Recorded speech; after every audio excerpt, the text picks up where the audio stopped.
Krunchy. Stays crunchy. Milk.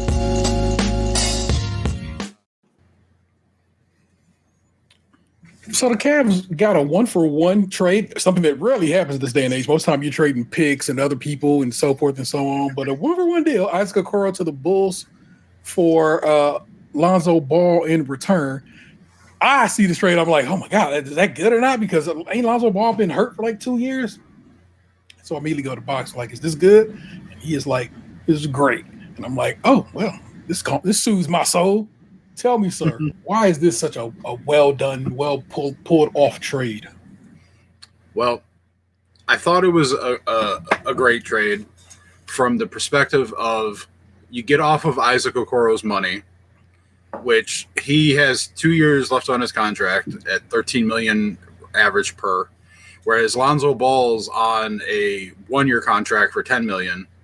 Actually, I think Okoro was making 11 this year and then 13 next year, so it was 24 basically.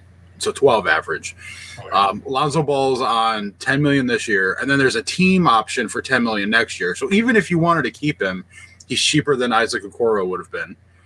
So it saves them money. Not that I'm pocket watching anything because it ain't my money, but it helps. Like, money does matter in sports when you have salary caps that you have to contend with. So the Cavs are so far above the luxury tax right now that like shaving off $2 million doesn't get them where they would like to be, but it definitely helps the situation, because also Lonzo Ball technically is a better trade asset than Isaac Okoro if you want to try and make a move later on at the deadline, because he is technically an expiring contract since it is a team option. Okay. On the court, when healthy, which obviously like you stated, Lonzo Ball has not been healthy for like the last 3 years. Lonzo Ball is a better player than Isaac Okoro. Okay. So Isaac Okoro hasn't really developed a consistent offensive jumper the entire time he's been in the NBA, which I believe is like 5 years now. And so it makes him unplayable at times. Like, he plays good defense, and he just, on offense, he doesn't really do anything exceedingly well. Okay. And then when you get to the playoffs, he's unplayable completely. He can't hit a shot. The other team doesn't even guard him. So you're playing 4-on-5, and so you have $13 million tied up in a guy who multiple years in a row now has shown you that he cannot play in the playoffs. And you move him for a guy who plays a position that you need already, because your primary point guard is going to enter the season on the IR, essentially. The NBA doesn't technically have an IR. Yeah. But our primary point guard isn't going to play at the beginning of the season because he's out with toe surgery. Okay.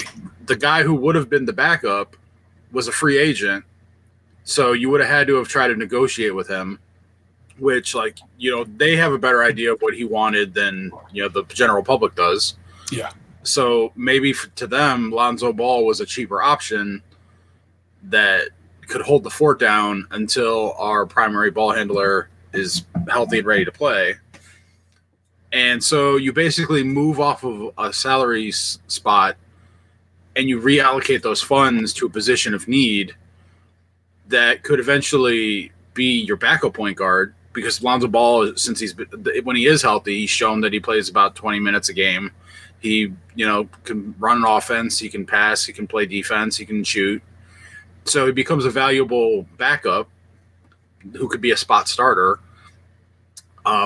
We also get his father in town making crazy interviews and stuff, which has already happened. I listened to one of those the other day. We have both Coach Deion Sanders, prime, and the elder Ball fathers, the fathers in this city, and it's fucking so dope. I love that kind of bullshit. That's that good bullshit right there. I know. Like, I listened to his interview the other day. I watched a YouTube video that they ESPN Radio put up where he called into like Tony Rizzo's show. Yeah, and he's like, "Oh, my son's the missing piece. Oh, that's what you needed for a championship. Now you got Lonzo. You go win it all. Blah blah blah blah blah blah." And I'm just thinking, man, you must not think shit of your other son's team who was in the same conference. Oh yeah, that team ain't winning no chip no time soon. I think everybody understands where Charlotte's at, and I know I see Rod all the time posted about their signings, and like it looks like he's talking to himself, like trying to like convince himself of things on Twitter. Well, he's a season ticket holder. And so, of course, he attends games and stuff, and he likes to appreciate the team a little deeper than most people probably do. But I'm telling you, I'm sure if you had a conversation with people like, oh, no, guys, years away from the Hornets being an organization that could probably compete in or to get in the playoff, let alone, compete for anything. It's a shame, too, because Charlotte always has some dope-ass jerseys. And, but, like, they've just been spinning their wheels for, like, 2 decades now, like, doing nothing. Not quite the Cleveland Browns of the NBA, but not far off either. Well, because they always have like one guy who's kind of exciting. Like for the longest time, it was like Kemba Walker. But like I was going to take you back to Larry Johnson, but I hear you. I know, but I'm talking about recently because back when they had Muggsy Bogues, Larry Johnson, Lonzo Mourning, and shit, like that squad was like top tier on NBA Jam and shit. But I'm talking about more within the 2000s. Like I mean, early 2000s, they had B Diddy and David West, and like they had like a squad. And then I don't know, it was like when that moved, they kind of had that Brown syndrome where like that moved to Charlotte. I mean to New Orleans when they were the fucking Pelicans or whatever. Yeah, and it kind of like ruined everything because they come back and like they've just been out here Browns in it this whole time since. It's like, when the Browns moved to Baltimore and then we got our team back and then it's just like, it's not the same. It never will be. It just won't. Well, now it's a new era, man. Brownstown coming to Brio, Ohio, baby. $2.6 million dome stadium. It's going to be fucking tight. I'm sorry, how much money? Let's repeat it. $2.6 billion. There you go. That B. Did I say billion? Yeah, you said million first. And I'm like, look, $2.6 million stadium. I don't even know what that means. It's like a high school stadium. Probably not even. It's like literally not even literally make a lot of bread. So. Yeah. Like man, forgive me. I've only been awake for an hour. It's okay. It's all good, man. I am. This is more talking than I usually do. Like once after I've woken up, like my work day, I wake up, I roll out of bed, I pee, I log on, and then like I don't usually talk to anybody. Like sometimes until I get off work. Actually, I probably shouldn't say that. I mean, yeah. There's usually a couple hours there, like where like I just sit here in silence. Yeah, you get the job done, bro. That's all that it ever is. So we don't even trip off of it. So good deal. What other moves? We got some. We did. How do we do in the draft, in your opinion? I guess with what we had. I don't know what people are like. I know that like I knew they were going to take a foreign guy. Wow. To like stash because you can just have his rights. You don't have to put him on the team. Yeah. And then like the Cavs basically like they have what they considered like their top guys. Now they would move off a top guy if it meant like it improved the team. Like there was like the news that came out that like the Phoenix Suns had approached the Cavs about trading Darius Garland for Kevin Durant. There would have been more involved in that, but that was like the core essence of the discussion. Yeah. And so like apparently the Cavs weren't like actively shopping Darius Garland, but they were open to like discussions of moving him for Kevin Durant. Yeah. But essentially the Cavs have what they consider the top of their team, like Donovan Mitchell, Evan Mobley, etc. Everything else that comes after that is going to be the bench guys and developmental guys. And so the Cavs, knowing that they have they consider to be their top guys already, they're not actively searching for top guys. They're looking for guys who they can bring into their system, put into the developmental team, coach up to be eventually rotation bench guys on cheaper contracts while they support the top end of the team with the guys who are making $52 million a year, etc. Okay. So that's how Sam Merrill got here. Sam Merrill was in the G League. Like he had won a championship his rookie year with the Milwaukee Bucks. And then he floated around in the G League and shit. The Cavs saw potential in him. They brought him into their system. They put him on a 2-way contract. And then they worked him up to now where he's like a core member of our bench and just got a new contract, averaging like $9 million a year. Okay. They want to kind of repeat that process. Like Craig Porter Jr. is a backup point guard on our team who could end up being like our backup point guard of the future because he's been on like a 2-way contract now for like 2 years. I saw him play a couple times when I went to the G League games downtown. He's had spot minutes on the Cavs, like when Darius Garland and them have been hurt.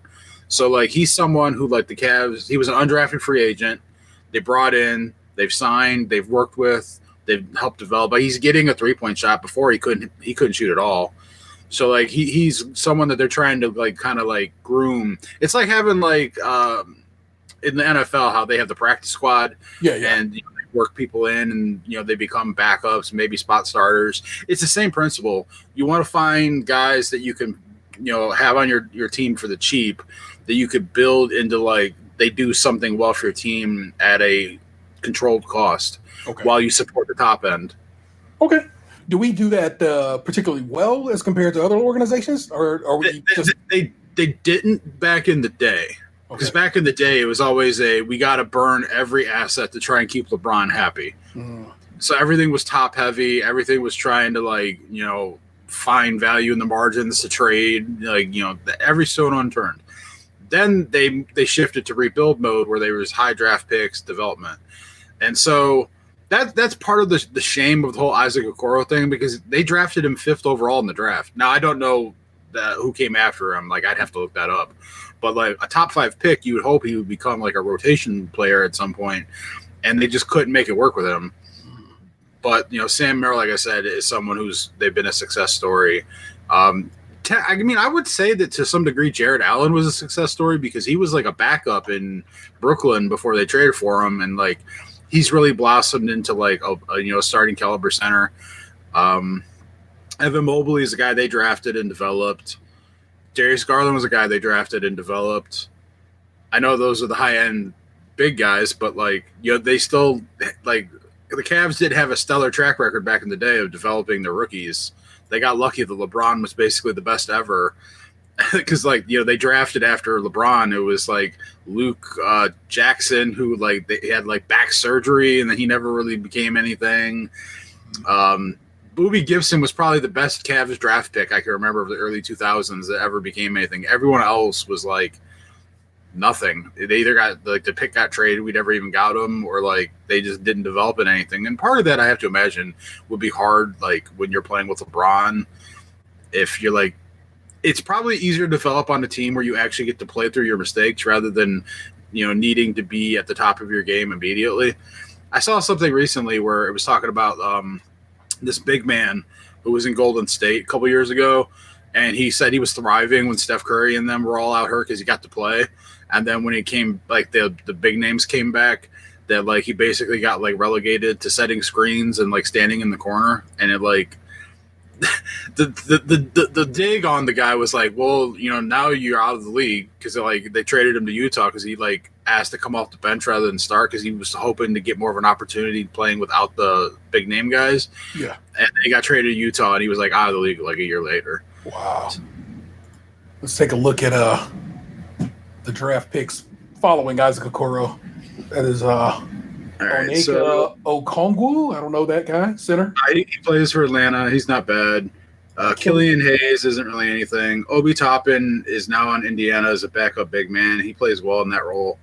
Denny Avdija, he's kind of a low-tier guy on a bad team. He's a high-end small forward on a bad team. I know that's clearly he was drafted on a bad team, but he's not someone who you would want on a championship team as your small forward necessarily, but maybe as a backup. Jalen Smith, I'm not familiar with. Devin Vassal's okay. Obviously, we all know who Tyrese Halliburton is. Correct. Aaron Naismith is now on Indiana, and he's a valuable piece of that team. Cole Anthony just got traded to the Memphis Grizzlies for Desmond Bane, and they're looking to buy him out to get off of his contract.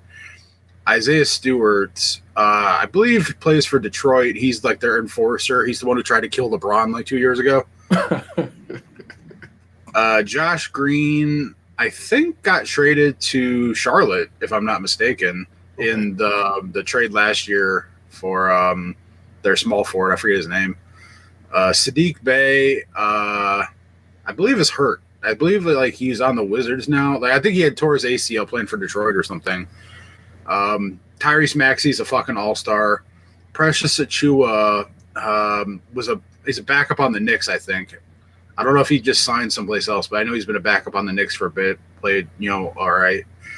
I don't know who Zeke Nnaji is. I've never heard of Leonardo Balmero. I'm not familiar with RJ Hampton. Emmanuel Quickly was a backup for the Denver Nuggets. Or no, Knicks, I think. And I think he plays for the Raptors. Like, I think he's their starting point guard. Peyton Pritchard just won Sixth Man of the Year in the NBA, beating out our guy when our guy had arguably better stats. Who now is not our guy. Now he's the Grizzlies guy. Udoka Azubuike. I feel like I know that name, but like, there's been a couple guys that have similar Azubuike names so I'm sure if it's the same guy I'm thinking of. So I'm going to pass on him. Jaden McDaniels, I believe, is a starter for the Timberwolves. Okay, but I could be wrong. Desmond Bane, right there, number 30, literally just got traded to the Orlando Magic for 4 first-round picks. So, like, yeah, there's quality guys that came after Isaac Okoro that, like, we could have taken, like. and it's like as I look through it, was he the only? No, I see another forward, small forward. Patrick Williams was taken before him. Small. And forward. Isaac Okoro listed as a small forward is a fucking joke because he's not really a small forward. The dude's like 6'4". Okay. So there you go. That's what happened with that particular operation. What I think is good news, I know, and I trust you do as well, because I know you're a townie like I am, and that is Monday they announced that what we all knew, because I'm telling you right now, we all knew that we indeed will be getting a WNBA team come 2028. I love that the news got announced, and like within 24 hours, the team that doesn't even exist yet already has its villain rival. Like it was fucking cinema. Yeah, it's kind of as it should be. It's wild that broad had anything to say. And in fact, she called us Cincinnati, so all the way wrong. So of course she can eat a bowl of. I'm going to go with clits. We're going to take it for the ladies this go around. And most of them in that league do anyway. I'm not going to say most, but many, many. And that's okay. That's okay. We put some respect on that shit. Let's just say I'm more shocked, but I find one that doesn't. I am. It's probably going to be the Rockers, but I am fingers crossed it's not the Rockers. I hope it's not the Rockers. We need to come off that like Cleveland Rock shit. That's so 1980s. Like we're man. We need a new identity. We need a rebrand. We need a domed identity. Some lady I bumped to a TikTok video yesterday. She was like, "Here's the names I think they should be using," and she came up with one that kind of fits amongst the Guardians and Cavaliers, and she went with the Sentinels. And I was like, she kind of tried to make up a logo, but she was like, "Look, I'm just using Canva to do this, so don't think I'm actually coming up with any kind of ideas here." But I was like, that's kind of a dope name. It's the Sentinels, the Guardians, the Cavaliers, all holding downtown Cleveland down. I kind of fuck with that, but of course, not that woman has said that out loud. It can never be used because you know how people get sued. That's why the Guardians can't be getting. If the Guardians wasn't gonna be the Guardians, that shit went another direction, y'all. It's a shame the Valkyries are already taken because that would have been perfect. Oh, it would have fit like a glove. That's actually a great name. But come on, man, give me a name. Give me just a little something in your brain. What do you think we should name our women's basketball team? And the Cleveland women be shopping babies. I'm like I'm gonna actually might just pull up a list. I don't like most of the WNBA names. They a lot of them are just adjacent names of the male counterpart. That or they're a little too ethereal. Like so, like let's run through them right quick. Okay. So the Dream, I get it. Martin Luther King was from Atlanta, you know what I'm saying? Martin Luther King Jr. was from Atlanta, and I had a dream, but also like, what the fuck is a dream in a sporting sense? You feel me? The Chicago Sky, okay, the Skyline, United's headquartered there, so forth and so on, kind of works. The Connecticut Sun, they're in New England. I don't think of sunny Connecticut, but I just don't. I think of UConn is what I think of, but. We already got the Huskies. So I don't like that one either. Also, we have Suns in the NBA, so either way, I don't fuck with that. The Indiana Fever. The Indiana Illness. I mean, is that where they gave the Native Americans Like the flu, is that where that originated? Yeah, so I don't appreciate that name. The New York Liberty is perfect. It's actually the best. I think probably the best names in the business of Yeah. that particular league. And I hate New York, but I got to give credit where it's due. Yeah, the Washington Mystics works great with the Washington Wizards. Just does. So I can get that one. The Dallas Wings. It just makes me think of chicken. And mind you, I love me some Paige Beckers. Fuck with Paige Beckers the long and the short way. That's my man. Her and Caitlin Clark, they're going to be the two that are going to be compared to each other. Like the people who don't like Caitlin Clark are immediately going to go Paige Beckers is better, even though like technically I've seen that Paige Beckers is putting up better stats in a lot of games, but that's going to be the antithesis of the Caitlin Clark. I like Caitlin Clark just fine, but I do too. I know I'm people just saying with her, people who don't, because they can't keep using Angel Reese, Caitlin Clark comparisons. Like the two different players do two different things, and one of them does things really well, and the other one just kind of like exists. You have to know that Angel Reese does not just exist. I do know that she does exist, Angel Reese but I don't think she's good. Angel Reese is. Angel Reese is kind of fucking amazing, and especially what she does. And so we got to disagree on that one. Got to disagree, homeboy. I got to disagree. But I ain't tripping off of that. Golden State Valkyries. I don't think the name fits Golden State. Feel me? I think it does because the Golden State Warriors Valkyries, that kind of situation. That's why I wanted Valkyries, because I can't think of like a female equivalent for a Cavalier. Okay. Like when I think about Three Musketeer times, I don't think of women picking up fencing swords. So it's like Valkyries I was thinking like Wonder Woman. Like, isn't that what like they're? Oh, no. They're the Amazonians, but they do have whatever. I get what you're saying there. From the island of Themyscira and all that good shit. So yeah. The Las Vegas Aces, perfect. It's a gambling town. Absolutely perfect. Motherfuckers should be jealous of that name. Of other teams that are gonna have moved to Vegas and want to hold Vegas now. Because the Vegas Raiders sounds like ass. And the whatever, like the Las Vegas Athletics, I guess, is what they'll be when their baseball team gets there. No, thank you. I mean, I think Athletics is kind of a jank name to begin with, no matter where. Yeah, but it for whatever reason it worked a little bit with Oakland. It just had a vibe. It don't work for Vegas. The Los Angeles Sparks. Yeah, not really. Doesn't really. The Minnesota Lynx, pretty hot. I like that one. Lynx, because Wolves. Yep. You know, whatever's going on up there. The Phoenix Mercury works. It's hot as balls in Phoenix. Yes, works perfectly. The Seattle Storm also works. Yeah. Because, you know what I'm saying? Seattle has a legacy of being a wet place, even though I guess apparently it's not as wet as we think it is. But, hey. So, what's a female Cavalier? So, like, Cleveland.com, like our local news website, had like this up on their Facebook page the other day where it was like readers were sharing their ideas for names for the team. Yeah. And so the five that it put on the Facebook post that I screenshotted was Cleveland Blizzards. No. Cleveland Cavalettes. Get the fuck out of here. No. Cleveland Shockers. Cleveland Kryptonite and Cleveland Rockers. Jesus Christ. Every one of those worse than the other. I think the Blizzards is the best of the five. But even still, I'm not like necessarily wanting to be the Blizzards. Okay, let's see. A Cavalier is a lady's escort or dancing partner. Cavalier etymology goes way back to horseman/soldier on horseback and knight. Cavalier, date to dance is very colloquial. In fact, most English speakers wouldn't say that. They're saying, "Would you a cavalier like gentleman?" Is what they're saying, and that when they're using the word that way. Lady. Female warrior synonyms. The Cavalier and his lady. The Cleveland ladies would be terrible. Give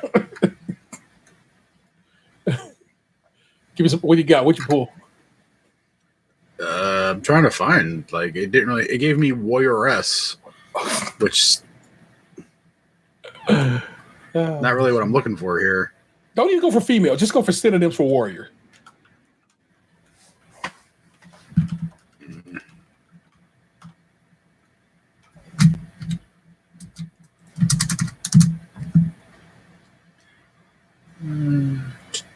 And Google is not being fucking helpful. All right, here we go.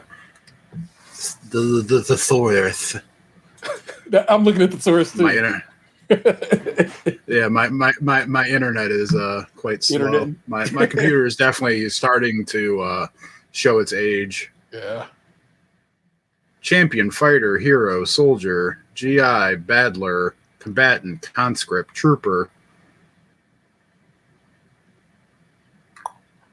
rifleman, conscript, commando, Cleveland champion. I can get with Cleveland champion. Yeah. Carabiner, Minuteman, Pikeman, Counter Guerrilla, Mortarman, Gendarme. Gendarme is real dope because that's a real French ass word, and Cavalier is a French ass word. The Cleveland Gendarmes, but of course you'd have to know that. So nah.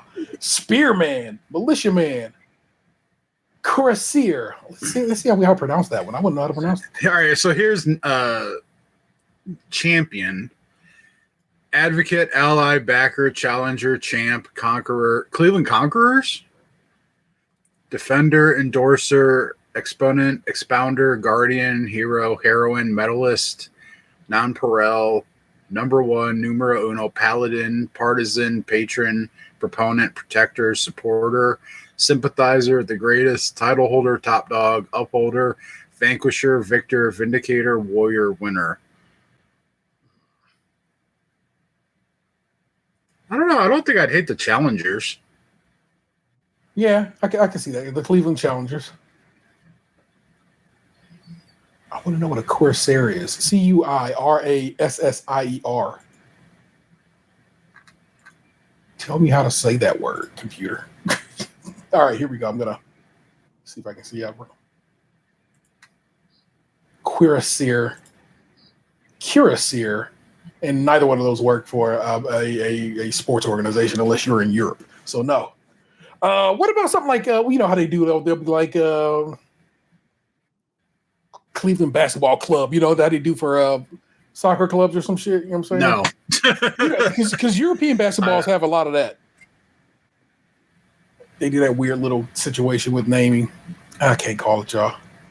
But I should probably start a show because we're almost 30 minutes in. So let's get to that. But if you, the listener and or the viewer, come up with a name you think the Cleveland WNBA team should maybe use, holler at us. You know what I'm saying? Email, text, all that good shit. We'll holler at you. We will certainly entertain it.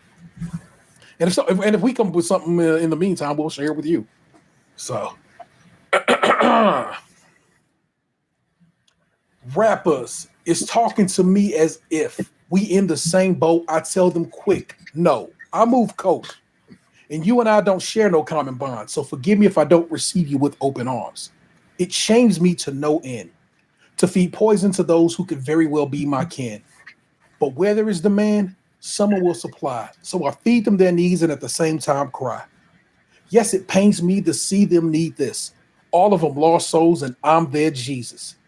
Deepest regret and sympathies to the streets. I seen them pay for the fix when their kids couldn't eat. And with that in mind, I still didn't quit. And that's how I know that I ain't shit. My heart bleed, but that's aside from the fact I live for my kids and theirs and them youngins after that. Hello, welcome to State's Crunchy Milk, episode 578. We rocking them baggy. I'm your host, Entertainer 713. That's your host, the eBay Emperor Lunchbox 2099. We in the building. What's good, sir? Just trying to figure out today when I'm going to watch Independence Day 4.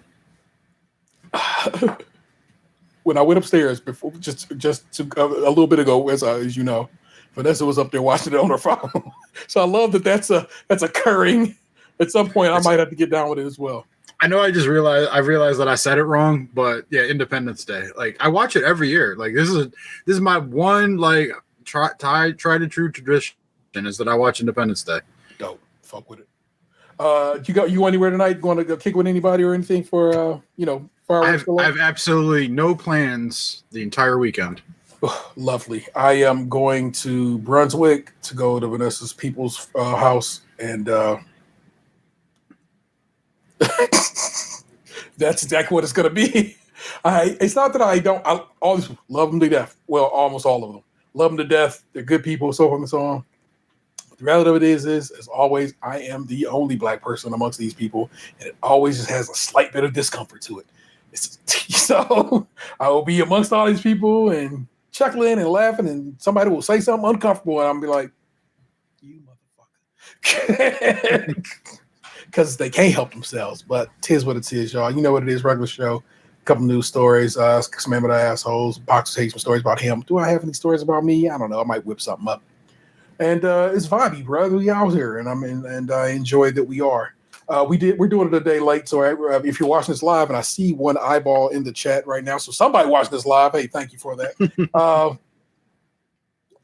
We are doing this on the 4th of July. We actually Box was had shit going on last night, and I was truly like, man, I ain't gonna make you rush home to do a show, because remember, this is it's a hobby, it's a high-end hobby, but a hobby nonetheless. None of this shit is ever a forced situation.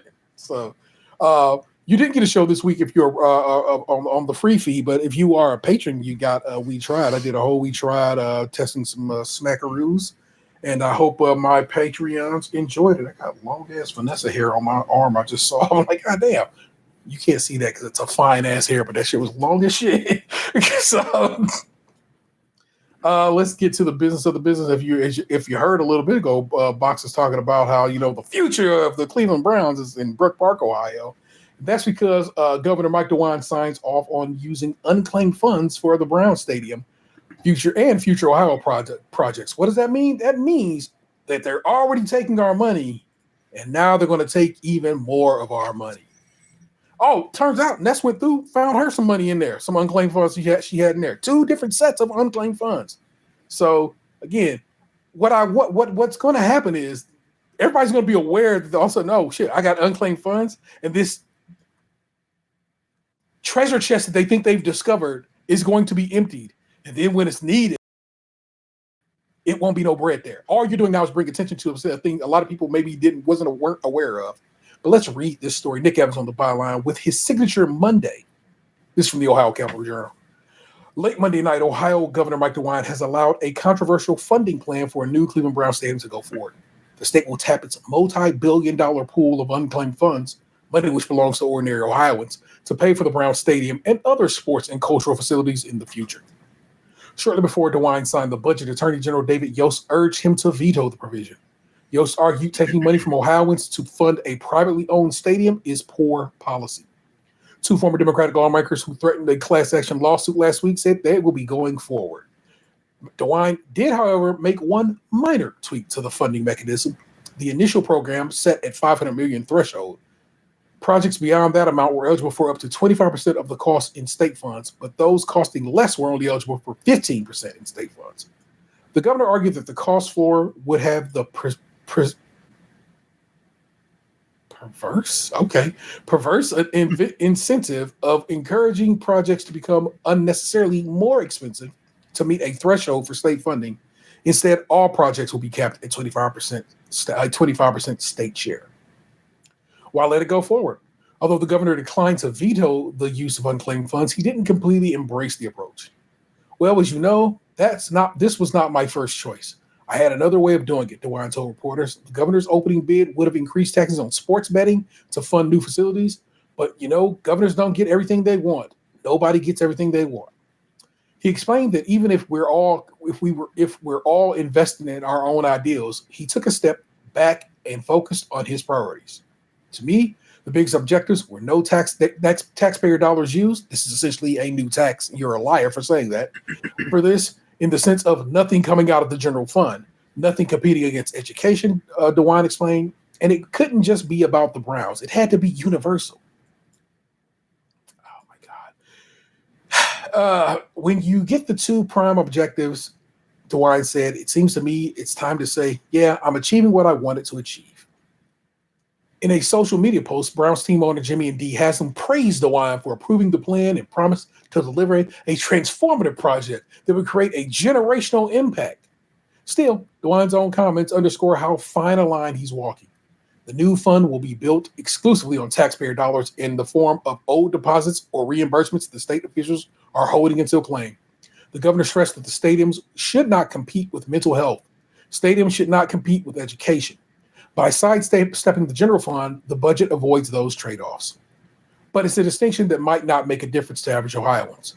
The National Association of State Treasurers officials typically tasked with unclaimed funds oversight is explicit in its stance that a state's role is merely custodial, and citizens' right to recover property should be maintained in perpetuity.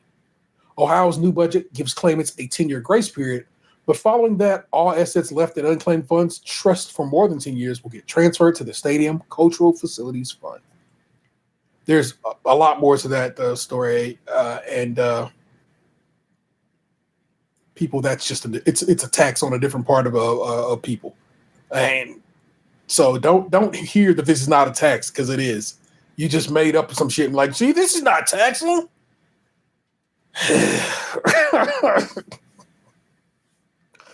Yeah, real hoe ass shit. Governor DeWine vetoes. This is the other story, y'all.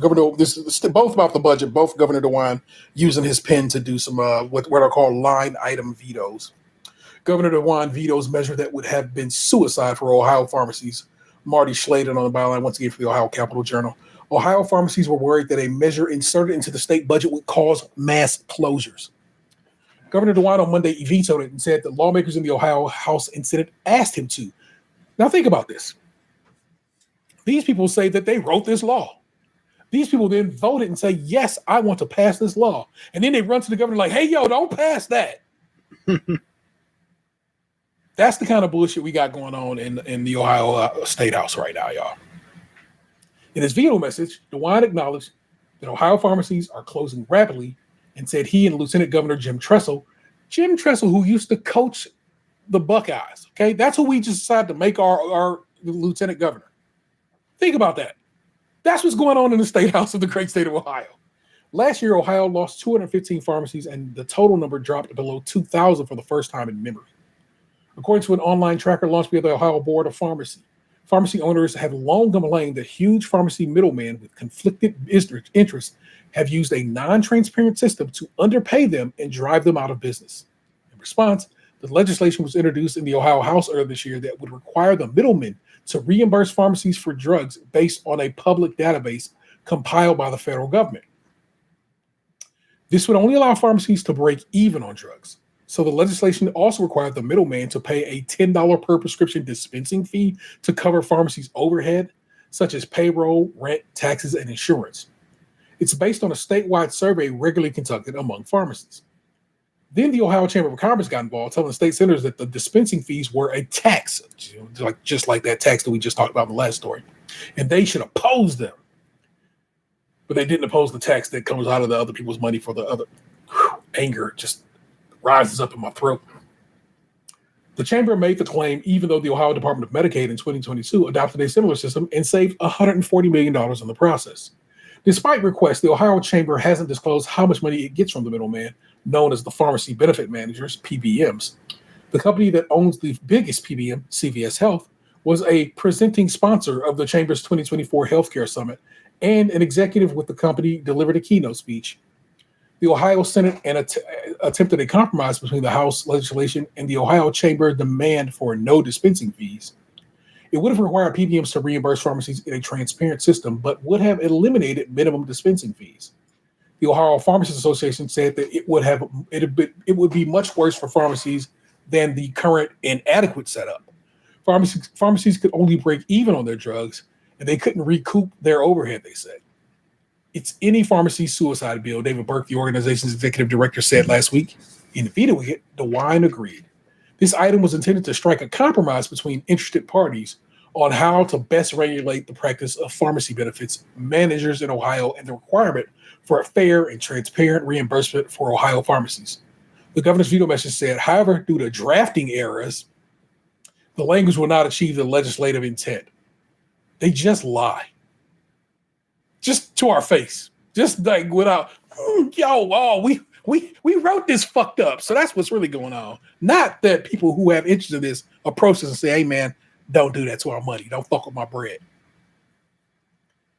Anyway, guess what? We're still fucked. And the Senate and Congress of this great nation passed an even worse bill just yesterday fucking us harder because, well, 17 million of us. I guess I have a job that I currently have insurance through. But if that were to change anytime soon, guess what?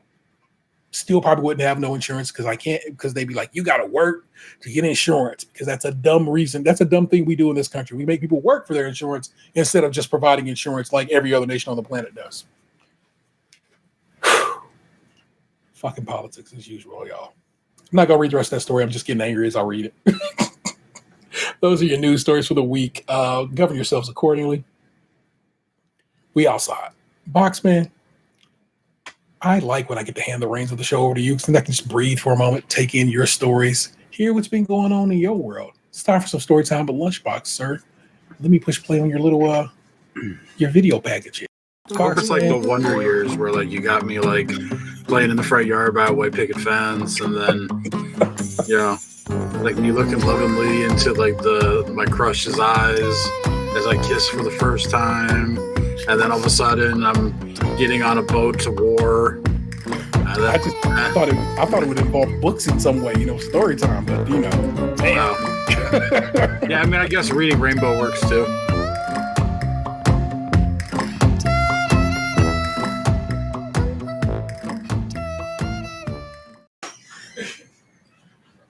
We'll be making a show right now.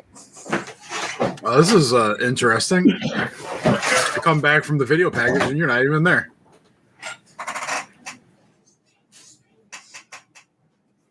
Sorry, my kid came home. Oh, hey, shit, Dan disappeared. Daddy's crazy. You disappeared and my kid just came in. So for a minute, there was nobody on this screen. Yeah, for me, like I came back from the video package and then you were gone and then you sat down and then I started trying to talk to you, but I realized you didn't have your headphones in, so you couldn't hear me. And then I got kicked from the stream. It was chaos. Nice, y'all. That's what happens. Oh my gosh. Sir, what's the good word? What's been going on with you? Personally, I haven't had a lot going on. It's been kind of business as usual. I've been working a lot of hours. I haven't left the house a ton. I did play a little Pokemon Go the other day. I went out on Saturday, met up with a friend and her mom, played with them for like an hour and a half, and then I, hung around by myself for like another 2 hours.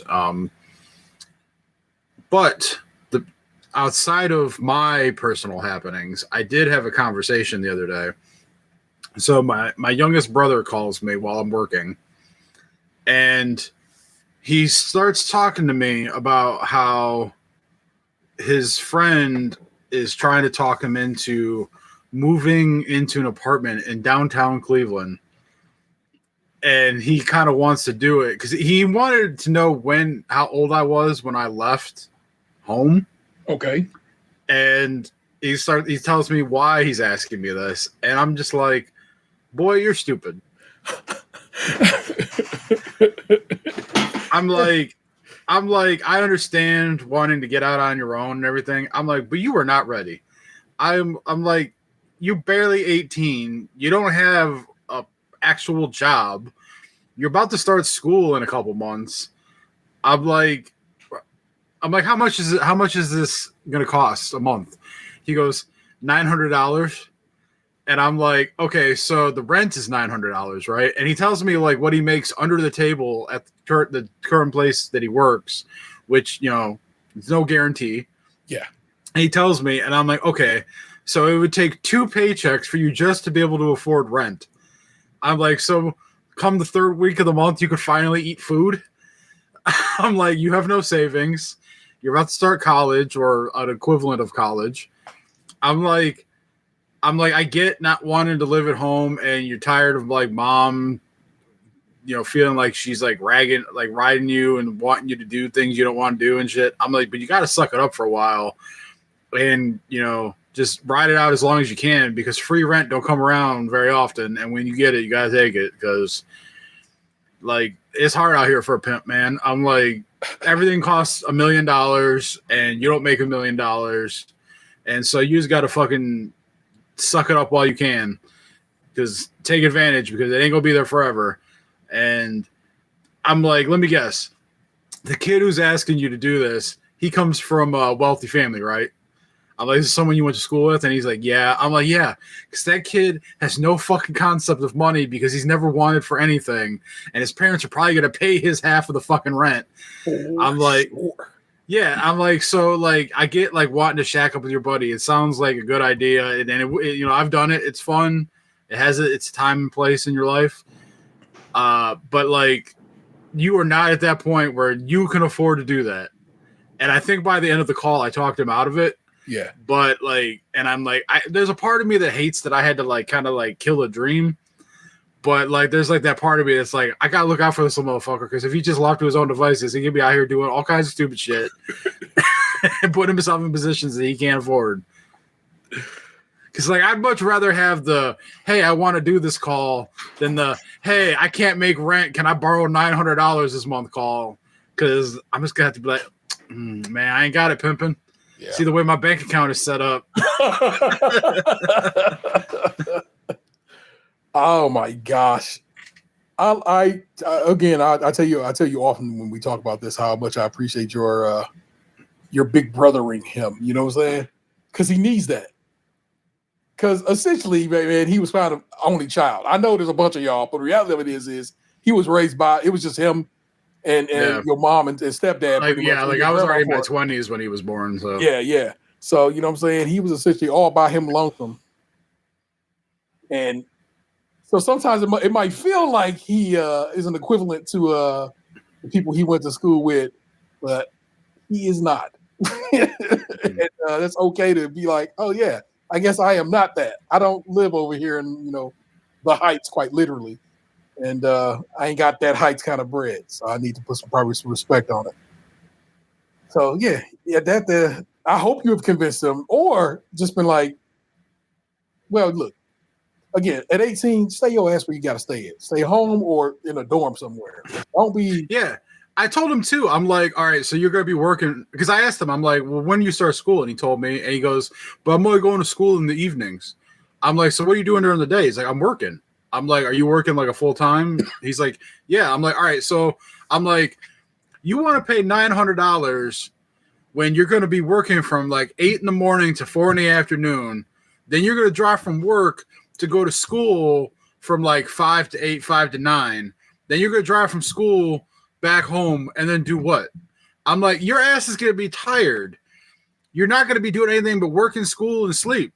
I'm like, why pay $900 for an apartment when you ain't even going to be there but to sleep? I'm like, you might as well just stay at home where it's free to sleep.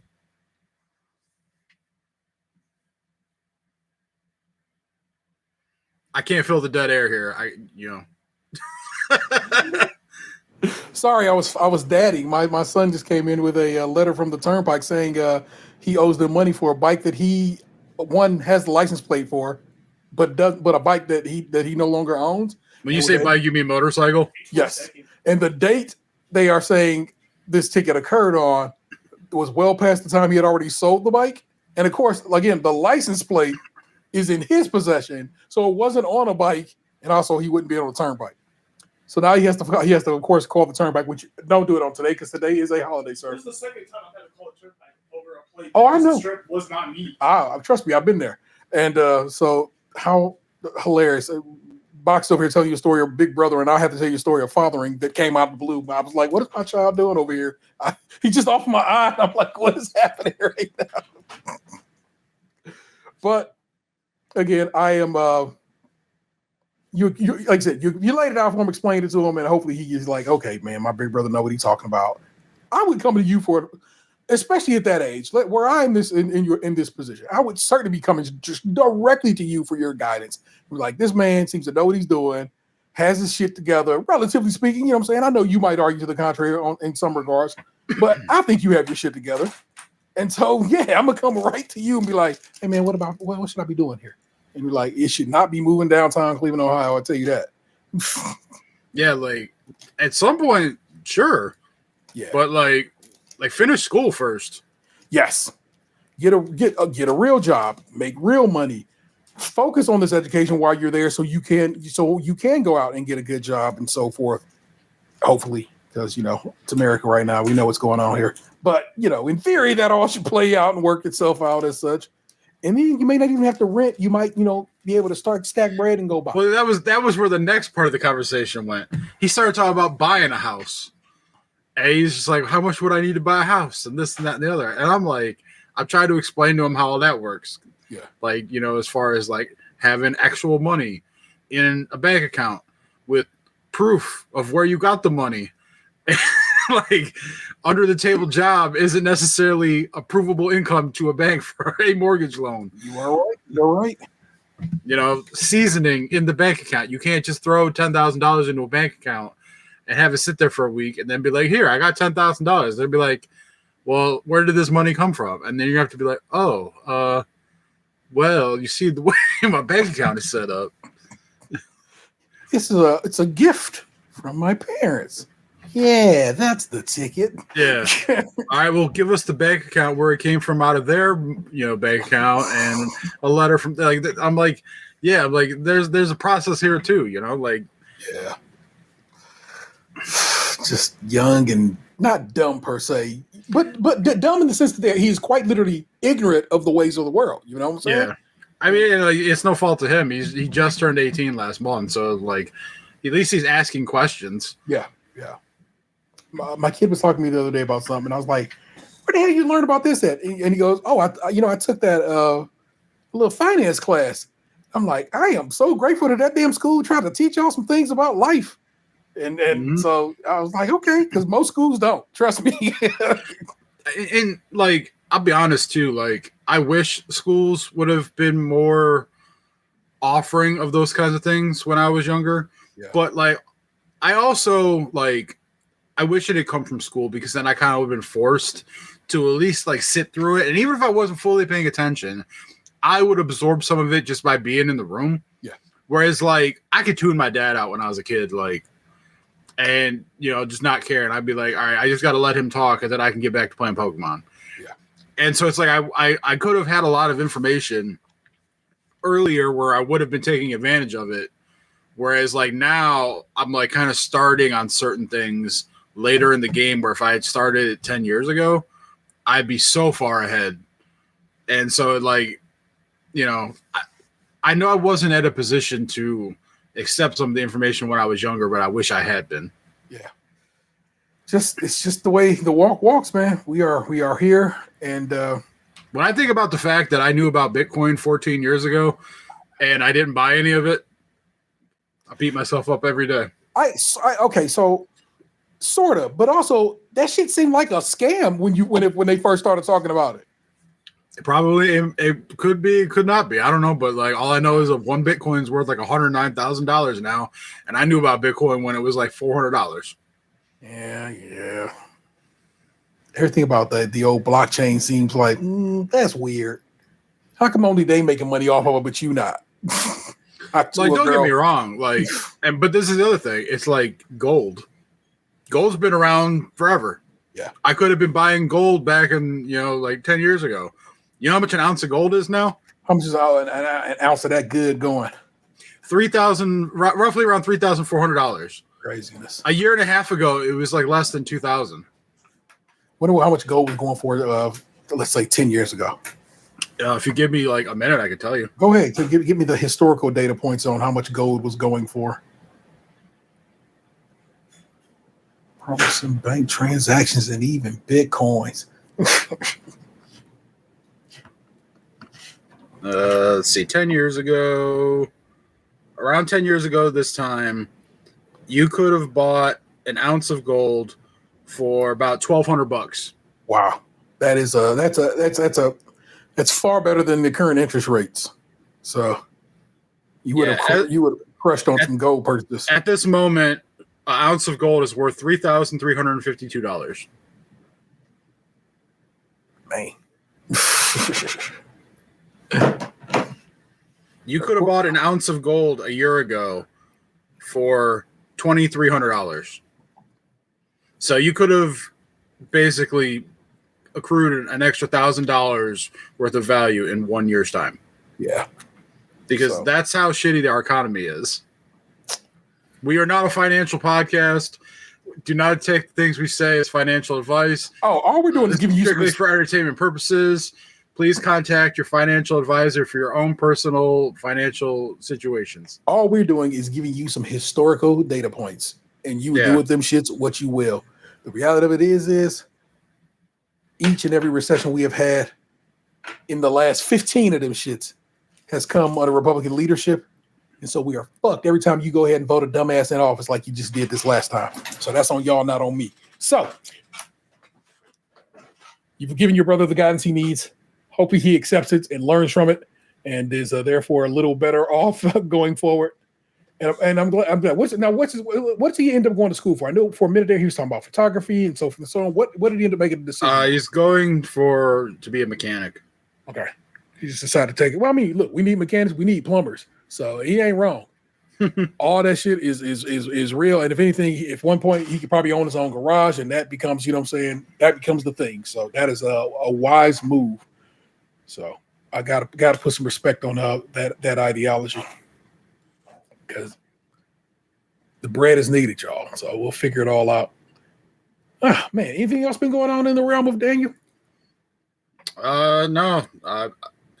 Somebody said something the other day about like, oh, did you see this? And I'm like, man, I left the house in like 4 days. Oh my God. I was at so Vanessa needed me to get watermelons for this party we're going to today. And so I went last night and snagged some, but the Giant Eagle by our house had both red and yellow watermelon, and I wanted yellow watermelon because people seem to not know that yellow watermelon exists. And I knew we had some locally, but I was like, let me go out to Rocky River because they might have better ones and blah, blah, blah. And all they had was red over there, no yellow. I'm like, you motherfuckers. So then I had to get up this morning and go to the Giant Eagle around here to try to snag me a yellow, and I got one.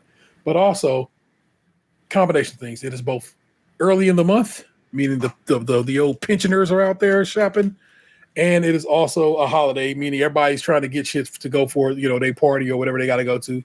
So it was wild packed up in that grocery store this morning, y'all. That line, the line I was in just to go through to check out with a singular watermelon and 2 donuts took far longer than it probably should have.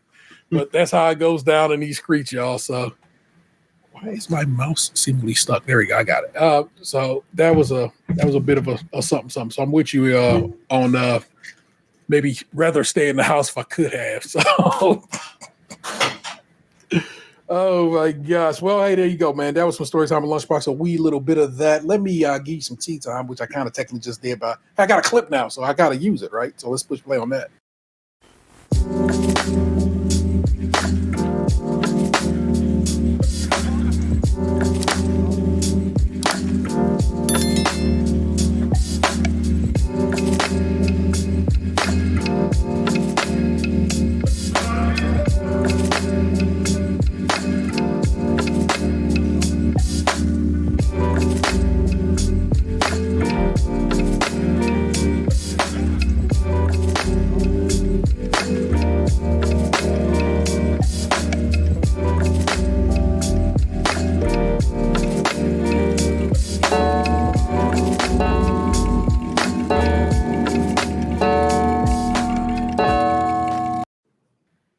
I like that intro. I had a lot of fun making that one. So last weekend I had to attend one of my youngest friends, their besties graduation party out in Strongsville. Once again, as seemingly always in this life, I am the lone person of color in that situation. I know my child is therefore a person of color, but I can't count them because they get to go be amongst. And so I go in, I'm shaking hands and meeting everybody, and the kids trying to be a good hostess and introduce me to everybody. And I get to her stepdad, who is visually a white person, but instead of just shaking my hand, he comes to dap me up and hug me, and I'm like, that was weird. The rest of this entire operation shook my hand. What's up with this dap shit, my guy? But maybe he thought he was supposed to do that. I'm like, all right, well, I'm gonna let you get that off, my guy. I mean, as a white man, I have to admit that like sometimes there's that awkward like this one goes for the handshake, the other one goes for the dap. Like I deal with it all the time, so I understand this guy's situation. Because I do have friends who some are handshakers, some are dappers. Like people, like I'll say people from work who are black, they dap me up. Okay. So, but like in a normal professional setting, are they handshakers? Like, are they just dappers with me because we're cool? Or are like when they meet someone from work that they don't know like that, they handshake. Like you never know. So in this instance, this is the first time I'm meeting this person. I think that's a handshake situation. Mm-hmm. You don't know me like that. I guess that's true. I feel like you have to earn the dap. Yes, that is not given. That is earned. And I was just like, So I go in the house, and there's a dog there, and the dog is like, yo, hey man, like the dog's known me forever, just like love Sean, because I don't know, I have an affinity toward animals. And my child, loud as the day, oh hey, the dog's not racist. I'm just like, that's what I was thinking when you said it.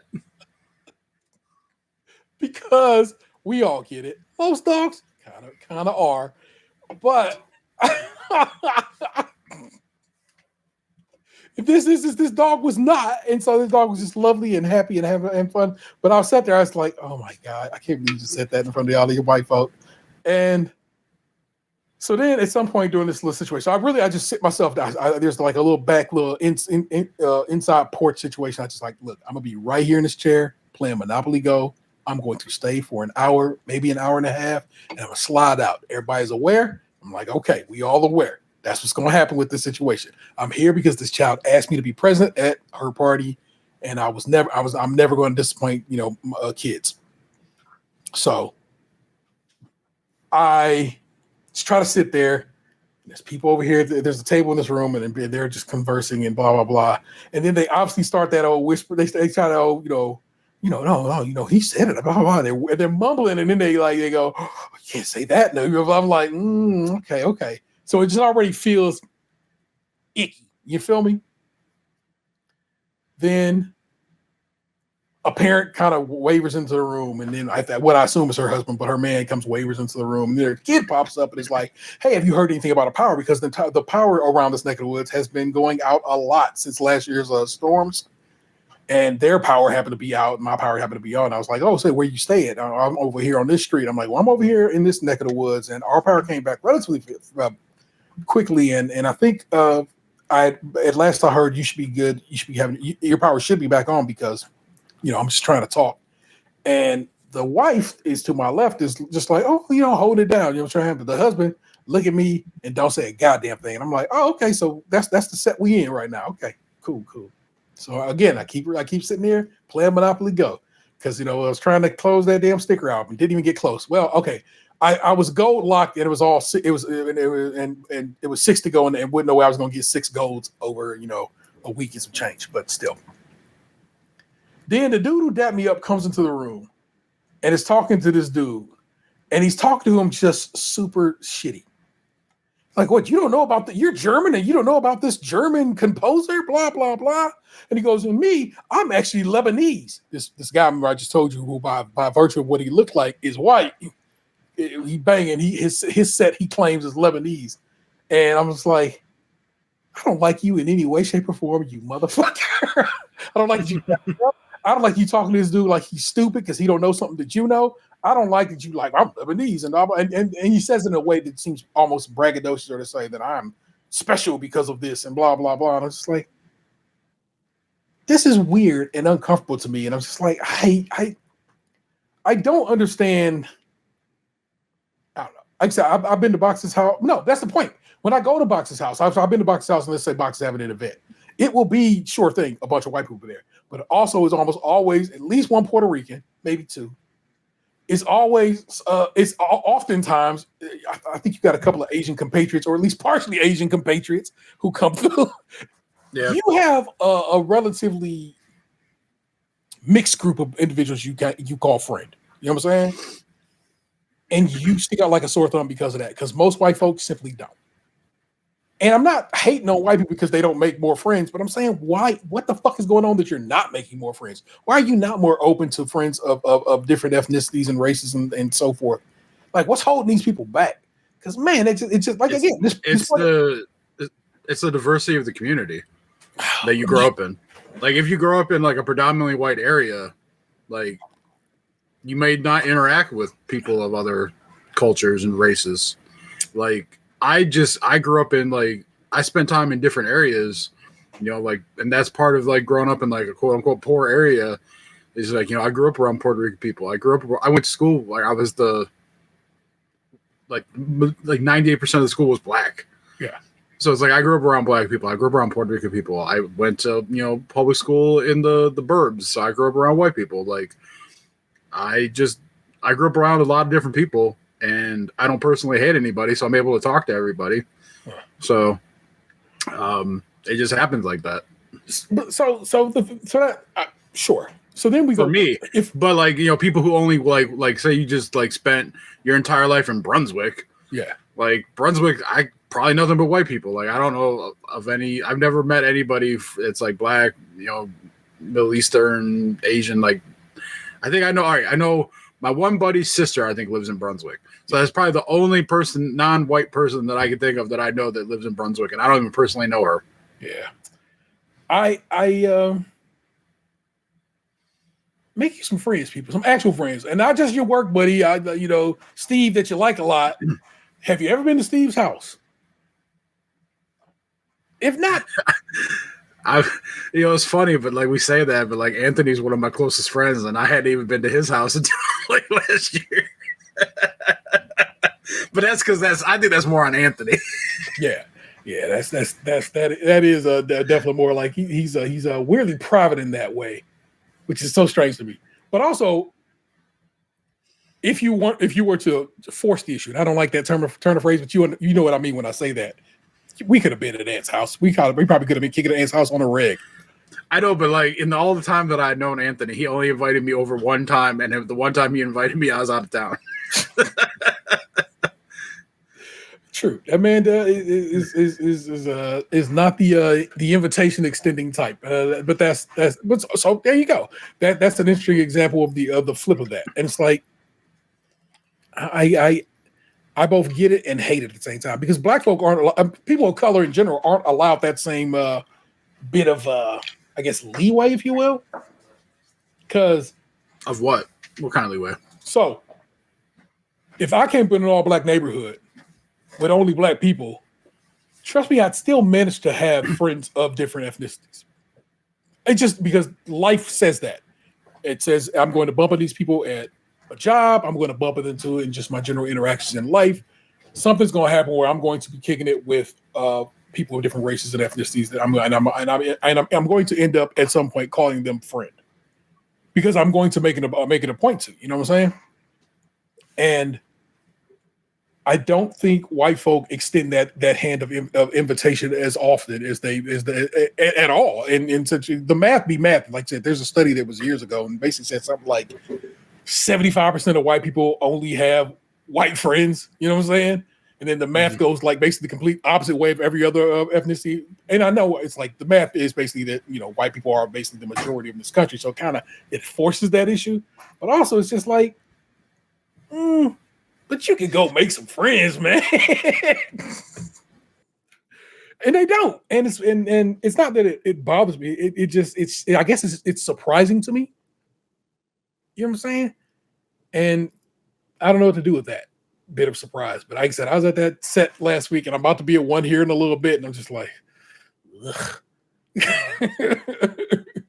So it goes down like that, people. If you have some insight into these matters, you know what I'm saying, holler at your man. Like I said, you know what the deal is. Get on the mic and or on the email or text message and be like, hey man, this is why I think this works out like it does. You hear what me and Box's opinion on the matter is. It's just happenstance, but it's just like, come on, man, be cool, bruv. But I guess that's what cool is, man. I'm off until next Friday because, of course, it's a holiday. So I always try to, extend the holiday as far as I can. Mm-hmm.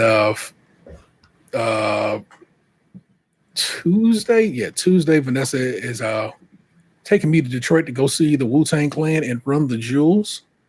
That is my little birthday present, even though my birthday is until September, but that's when this concert is, so it is what it is. Is there a reason why you went to that one instead of like the Columbus one? Because I love Detroit. We have a good time every time we go up there, and there's Buddy's Pizza. I was only asking because Detroit's a little further of a drive than Columbus. Yeah. So when the option appeared, I was like, oh yeah, we can go to Little Caesars Arena. I would definitely go kick it up there and watch RTJ and the Woo do the Are you darn staying thing. tonight, or are you coming back same day? Staying tonight. Gotta stay tonight. I cannot. You know, we've gotten sense about that things as we've gotten older, sir. So we're gonna stay the night up there. I'm excited about that. I'm excited to see Run the Jewels again and Wu-Tang Clan again. Though I've seen them both perform, it'll be cool to see them on the same billing, and I think that'll be a good time. If it works like it should, we're gonna wake up early Wednesday morning. We're gonna head north a little bit and go visit Lake Huron, so I can bump another Great Lake off my list. Mm-hmm. And if I get Huron done, the only one that remains at that point is Superior, which is way up in northern Michigan. And that one, that's a long drive. That's a long mission, y'all. And that one might not happen for some years or next year. If I guess I am so desirous to make that travel happen. But I'm off Thursday and Friday next week. Okay. I originally was only off Friday because I just have my 6-month checkup Friday morning, and I usually just take the whole day off. But I took Thursday off when I realized that we're doing our monthly department meeting that day, and I don't want to be a part of it, so I just took Thursday off too. So I ended up having to take Thursday off because that's the kids' college orientation. And then I was like, let's look at this orientation. This orientation is 6 fucking hours. I'm like, I will not be at that college orientation for that long. Now, mind you, I too had to do this very same orientation 30 odd years ago when I went to this school. So I get that, but I do not remember it being an entire day, a day's event. But hey, maybe I just don't have a clear memory because I'm getting older. But I'm probably gonna go kick one for a little bit downtown down there at that event as they begin to start heading over to college life, and I'm excited for that. They have their dorm mate chosen. They are oddly enough, it's a person they went to junior high with. Just happened to work out. Happened to be because they have basically like these options, and it turns out the person was like, "Hey, I know that person." And it's like, "Oh yeah, I know that person." And so they linked up, and that's right now is who they are going to room with. I'm like, that's pretty cool. So I'm excited for that. Sooner than later, I'm going to be what people refer to as an empty nester, and people are all like, "Oh man, what are you gonna do about that?" And I'm like, probably save money on food. I love my children, and I am glad that they are both so adventuresome and adventurous to be like, I'm about to go into this world and go do the damn thing, and that's okay. So I don't sit here with worry or dread or sadness that my children are leaving home. It means I've done my job. I'm surprised that the one is living in the dorm when they could live at home for cheaper. I know, but they want that experience, and it's like they'll be local still. And if, like I said, if it doesn't work out, come home.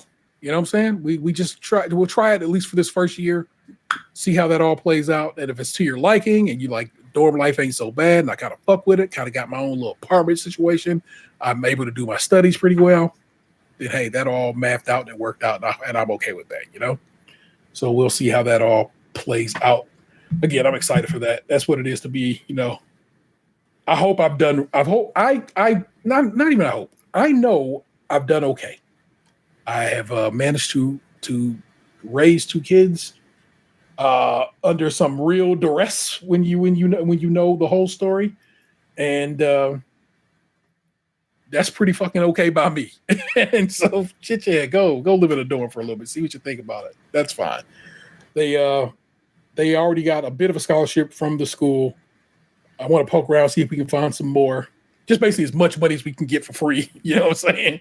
I want to make sure we try to get as much bread as we can for free for that situation. So that's what's calculating over there. But that's what it is, people. That's what's been going on, and a little bit of what's been going on in my world. Again, if you are a patron, you got a show this weekend. You got to see me eat snacks right here at the same desk.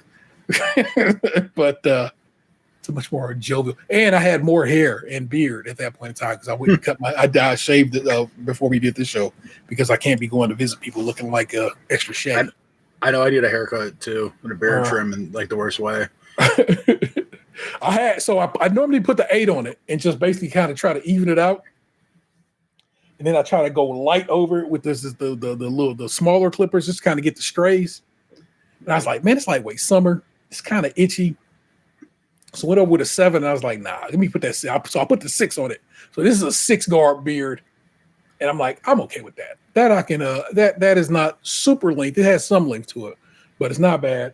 It feels pretty good. And so that's the summer and the summer 2025 beard, guard 6 people.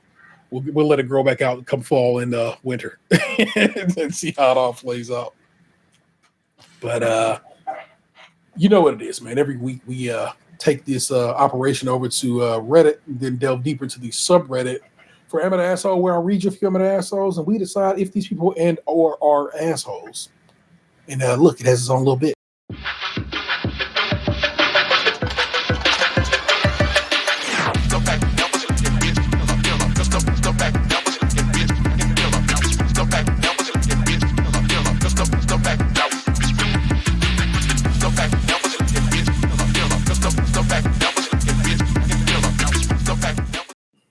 Wonder if Project Pat knows that guy sampled this song. The world may never know. Box, here is your selection of Am I the Assholes this go around. Am I the asshole? My stepmother doesn't want me to call her stepmom, but wants to call me her daughter. I have a bio mom I was close with, in parentheses there. That's one. The other, am I the asshole for excluding my daughter from a movie night? This one, I just read the title. I have no further information on that one. And I guess same for this one. Am I the asshole for wearing a 2-piece bikini to my granddaughter's birthday pool party? I feel like the first one could be combative. So maybe we should do that one last to end on some drama. Fair. I feel like the second one is probably the tamest. Okay. So yeah, maybe just go in ascending order. Very good. Let's start with the tame. Am I the asshole for excluding my daughter from a movie night? I, 40 male, and my wife, 39 female, have 3 great kids, 13 male, 12 female, and 9 female. Our youngest daughter doesn't handle horror very well. I am that child. She can only handle Scooby-Doo, and even that is sometimes too scary for her. I was not that child. But she, of course, wants to see scary stuff and throws a temper tantrum when we say no. Last night, my wife and 2 older kids wanted to watch Alien. We figured we'd watch it after our youngest daughter was in bed. Since it's summer, we've bumped her bedtime to 9:30. After my wife and I put our daughter to bed, went downstairs to start the movie. After the movie had started, our youngest daughter came down and asked what movie we were watching. We asked her why she wasn't in bed, and she said she heard her sister mention that they were going to watch a movie and asked if she could watch too. I told her no, because it was too scary for her, but she kept insisting she could handle it. I eventually firmly told her no, but she kept insisting that she could handle it. Okay, he wrote that twice. Okay, which makes me, all of a sudden, I worry that this is AI. So I picked her up, carried her back to her bed, and she screamed and protested the whole time, saying, "No, Daddy, I want to watch the movie." When I tucked her in the bed, she kept protesting, saying it wasn't fair to her to have family movie time without her. That's when I said to her, "This is not family movie time. This is a time for people who are big enough for scary movies, and you're too little for scary movies." She said, "No, Daddy, I'm big enough for scary movies," and tried to get out of bed. And that's when I raised my voice and firmly told her, "No, you're too little for scary movies, and it's past your bedtime. Now, if you get out of bed again, you're in trouble." And I tucked her back into bed and kissed her goodnight.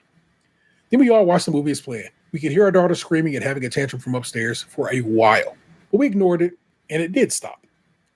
I thought I handled it fine until today my wife came to me very upset with me for how I handled it. Then she should have handled it. But we'll get there. So far, this dude has done nothing wrong. She said it would have been better to let her watch a movie that was appropriate for her with us than put her to bed and watch Alien because she wouldn't have felt excluded. I disagreed because our daughter knew that it was past her bedtime, but my wife still thinks I didn't handle it right. Am I the asshole? Nope. No, you're not the asshole. So this is something I have lived through as the oldest sibling. Oh, I already knew, my guy. Yeah. And my parents had to calmly explain to my siblings that it's not that, because it would be like I would stay up to watch wrestling on a school night, and then like my brother would have to go to bed, and he'd be like, "Well, why does he get to stay up?" And she'd have to explain, because he's older, and when you get older, you can do those things too. Yeah, everyone's on their own timeline. Like, you're part of the family, but you're bringing up the rear. You got to earn your spot. That comes with growth, and you like this child. The problem here isn't the fact that this man wouldn't like cave and change up the whole spot to accommodate the kid. The problem here is the parent for not, I guess specifically here, the mother, for not enforcing the bedtime that they put on this. Like, you're giving this kid too much fucking autonomy to try and make its own decision when it's a small child. You put him in bed, they got out of bed, and then they throw a temper tantrum about it, and now your wife's attacking you? Not the asshole. No way fucking your wife is the asshole. This kid's a brat. You did nothing wrong, sir. You're a good dad. For sure. Go on the dark comment up top here. Not the asshole. You were firm. You explained the rules, and you stuck to them. Nothing wrong with that. I disagree with your wife. Why should the family sit through another movie to placate the younger daughter before watching what they wanted to see? Besides, the daughter said she wanted to see Alien, not some non-scary movie. She still would have complained. Yeah, because she said she wanted to watch Alien. You know what I'm saying? So putting something else on was not going to work anyway. You taught your daughter that she can't get around the rules by throwing a fit. It seems to me you are a good parent. And of course, like I said, they waited till bedtime to do this and so forth. So it's not like they set this child up for failure. Like, we're going to watch this movie. You got to go to bed early. No. You stayed up till 9:30. You've done your time with the family. Hey, good shit. Go get some rest. And that's what's up. Christ. I'm just scrolling. I worry about, all right, like, so if the mom is willing to like placate the daughter when it comes to this, how far is she going to go when things get really, really fucking intense? Yeah. Bruh. So correct. Another glow in the dark comment. Not the asshole. It was her bedtime, and it was something meant for an older audience. You handled it perfectly. What lesson does your wife want to teach? Throw a tantrum and get what you want? The excluded comment is BS. Not everything is meant for everyone all the time. She just doesn't want to deal with a child throwing a fit. I get that, because of course, you know what I'm saying, that's true. She will have to deal with that nonsense and the repercussions from it. But that's your role as a parent. Sorry. You volunteered for this mission, unless you didn't, and I feel bad if I said that. So, your wife is the asshole. It would create another asshole out of your daughter if you don't stand firm on this. You did perfect. Let's see, I thought I saw another one, because, like I said, the glow in the darks be popping up now. All right, let me click this guy's name to see if he had anything to say.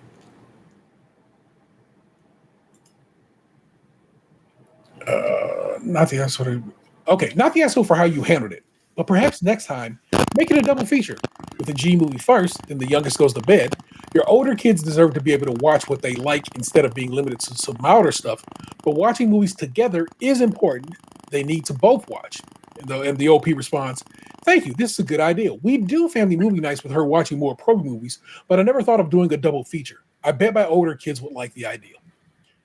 Dude, and this is my response to that. Dude, that's the same ideal your wife suggested. You didn't trust her judgment and came to Reddit. When a Redditor suggests the same thing, it's suddenly a good idea. Ask yourself why. And somebody responds to that and says, there's a big difference between the wife's suggestion, which seemed to be mostly cave to the tantrum, extend bedtime further, and start a double feature at 9:30, which means the 9-year-old be staying up until 11, 12. The 30-year-old to 11, and the 12 and 13-year-old watching Alien until 1 a.m. So it's not that the wife said the same thing, defiant memory. The wife said this shit after the fact. And she said it right, like, oh, we could have let her stay up. Yeah, no. Cave and change the entire family's plans to placate the small child. Yeah, fuck out of here. Yeah, you loud and you wrong. Yeah, exactly that. So, no, sir, you're not the asshole. And Reddit agrees with that. No, he's not the asshole. Am I the asshole for wearing a 2-piece bikini to my granddaughter's birthday pool party? This depends. How hot of a grandma are you? Let's see what this guilt is up to. My granddaughter, Kelsey, 19 female, and I, 67 female, were shopping for her 19th birthday party. After she picked out an outfit for herself, she tried to pick an outfit for me. All her suggestions were okay. So all her suggestions were 2-piece bikinis. I gave the obvious answer, but she said her generation, especially those in our state, isn't that judgmental, and I wore a 2-piece bikini at Kelsey's 19th birthday pool party. I was flattered she thought I should wear it, and I didn't want her to feel she would have to hide herself when she gets older. The party was hosted by Kelsey's mom and my daughter, Bridget, 44 female. After the party, Bridget told me it was inappropriate for a woman my age to wear that in front of a bunch of college-age youngsters. She notably, or I guess noted, I guess is how this is miswritten, that she wore a 1-piece instead of a 2-piece. Am I the asshole? So all these kids attending this party are in college, and it's inappropriate for someone in their 60s to wear a 2-piece. How? Why? I don't understand how it's inappropriate. Like, they're all adults. Like even if they were kids, 2-piece bikinis exist for a fucking reason. So where's the inappropriate behavior here? There is none. Plus, her granddaughter chose the bikini for her. Her granddaughter wanted her to wear that to her party. Oh, Box can't hear me. But I can't hear Box anymore either. Did I click? Still can't hear you. Oh, there you go. I can hear you now. So I'm going to blame your microphone. I can hear you fine. I can hear what's going on in your background. So it's weird that you can't hear me. See, y'all can hear Box typing, right? I can too.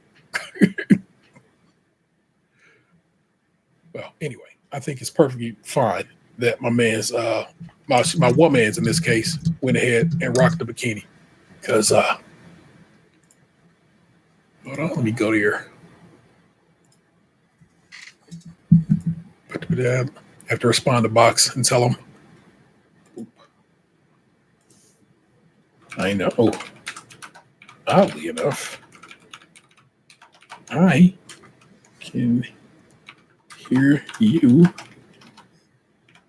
fine. Man, I can't spell today, y'all. Let's double check here. Mike is miking. Speaker is speakering.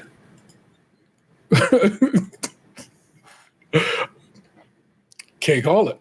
Box can't hear me, y'all, and I don't know what to do with that.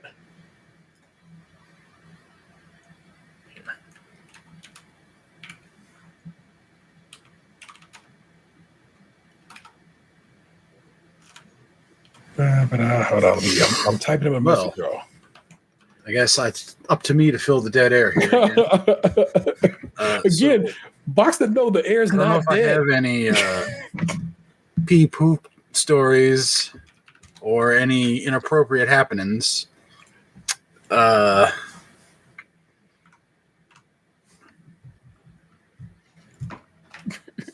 watch this. Let's call Dan now so he can hear me. Okay. Ooh,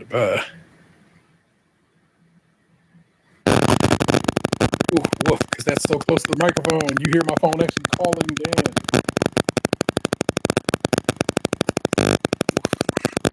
Tell me you answer.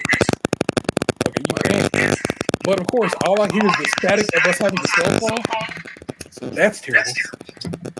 Also, I can hear myself in the background of your situation. Yeah, I can't put headphones in both things. Yeah. I can't call it. That's so weird because you were talking just fine and all of a sudden it's just gone. Yeah, and like I said, I can hear you perfectly. What if you leave and come back? I will do just that. We're going to refresh me, listeners, and Dan. I'm hanging up. All right.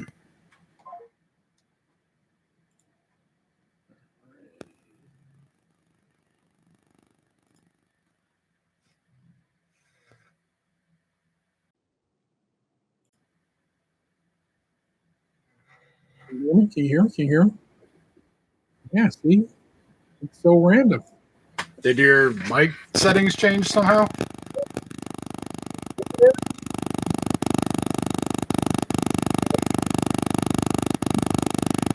I can see my microphone jumping up as I speak into it, so I know the mic is working. I find it fascinating that just in the middle of the shit just was like, fuck it. I ain't doing a damn thing. Well, so sad. Yeah, we were so close to wrapping it. Oh man, I forgot I had dark mode available to me. Okay. Well, here's what's going to happen. I'm going to wrap this show. I know up. you're talking, and it makes sense to you. Yeah. And Here, talking to the listeners. So, I'm going to wrap this show up right now. I'm going to end the stream. I'm going to holler at him. And I see if I got it. My speaker settings changed somehow. Oh, can you hear me now? Yeah, I can. Oh shit! I was about to wrap it up, baby. I was putting the fork in it. I was like, "We need the last one at a different area." What happened? I had somehow my audio settings changed themselves. I had it on speakers, and then all of a sudden, I just checked because I'm like, well, maybe it's me. So I checked, and it moved itself from speakers to like one of the different audio settings. Crazy. I didn't even touch it. It's like literally, I saw you grab this. As if like to check, check your headphones, and it was just I could hear you, but then of course you couldn't hear me. So what was the point? Mm-hmm. Well, anyway, let me pull this. My apologies, listeners. That's my bad. My computer derailed it, so that's my bad. That's on me. Well, what I was saying when I think we went out was that her granddaughter asked her to wear that bathing suit, chose the 2-piece for her. So, no, you're not inappropriate. No, you're not the asshole. Your grandbaby said, hey, rock this because I know you're going to look great in it. Let's, probably a hot-ass granny. Let's put some respect on her name. Yeah, grannies these days aren't like I think the grannies back in the day. Eating healthy, taking your vitamins. Got some things that's thanging out there. I see a granny somewhere on the internet. I just word it like that. Somewhere on the internet is the best way to word that. I think I've seen that Instagram profile. Actually, I think I sent it to you guys. Oh, granny. Last one. Am I the asshole? My stepmother doesn't want me to call her stepmom, but wants to call me her daughter. I have a bio mom I was close with. I chose this one because Dan has step parent situations, so I truly believe he'd have some insights into this one. And as I read it, I was like, that's interesting. So I think I want to hear your thoughts on this. Is basically why I chose this one. Okay, I have a lot of emotions considering this issue, and I'm kind of at the end of my rope. So I'm reaching out to the Reddit community to ask, am I the asshole? My stepmom, SM, and my dad have been together since I was 14. They have now been together for over 15 years. While I never had any glaring issues with my stepmother, we have never been particularly close. After my parents divorced, I stayed mainly with my mom, who never remarried. My mother and I were extremely close. About 2 years ago, my mom passed away, and shortly after that, my stepmom began to introduce me as her daughter. I really bristled whenever she would do this because it felt like an erasure of my own mother. It also caused a lot of confusion for other people since my stepmom is quite young. They would often say things like, you must have had her early, which in my opinion is just awkward for everyone involved.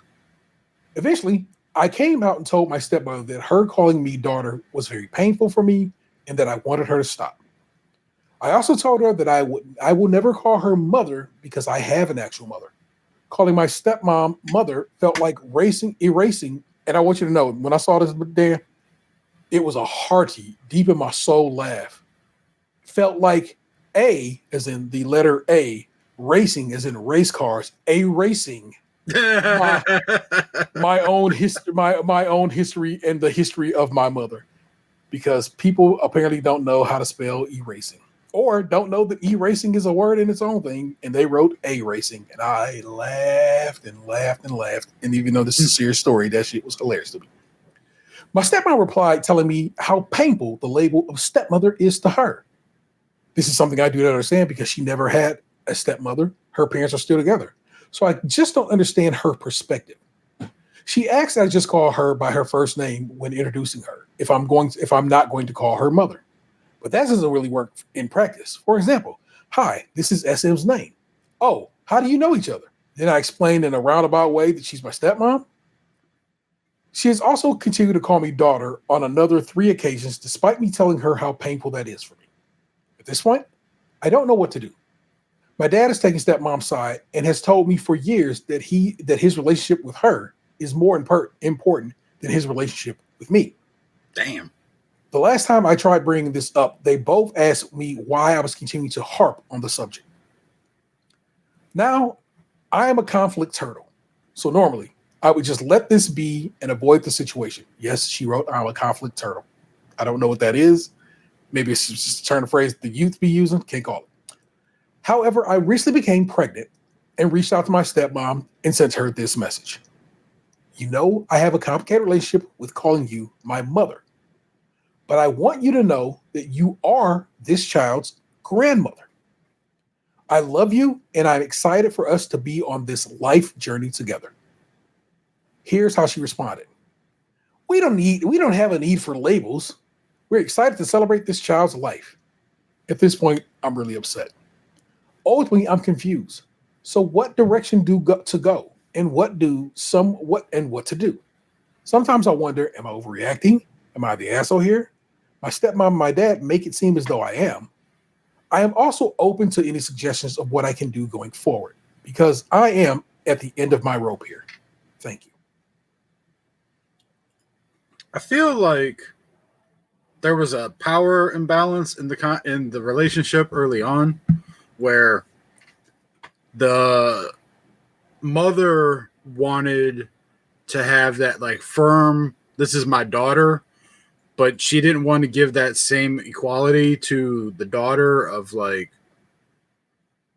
mom necessarily, where she's just like, I'm your stepmom, but she wouldn't go, you're my stepdaughter. She wanted like that, like almost like she was like showing her like, I won this prize. And obviously this person is older because they're talking about having kids and shit. So I think it makes the whole dynamic a little harder to navigate as well than if like in my situation, my stepmom has been around since I was like 1 year old. So I basically known her my entire life. So to me, that's just mom. I have 2 moms, we'll call it. Now, granted, yes, I know mentally like that is my stepmom, but to me, that's mom. Been around since I was a baby. Yeah.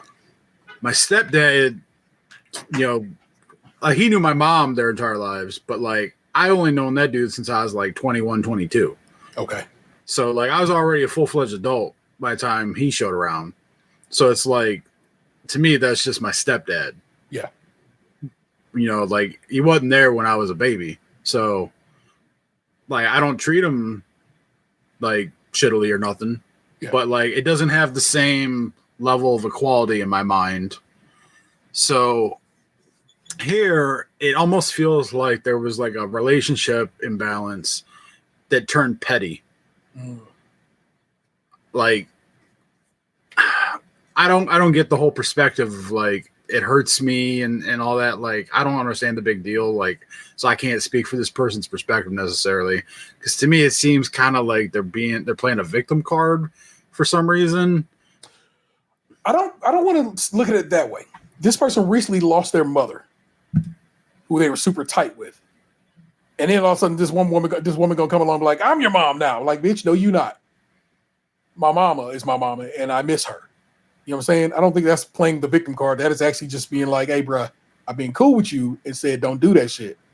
Now don't do that shit. Especially if you've been honest and open and said, hey, I don't like that shit. Don't call me that shit. Okay?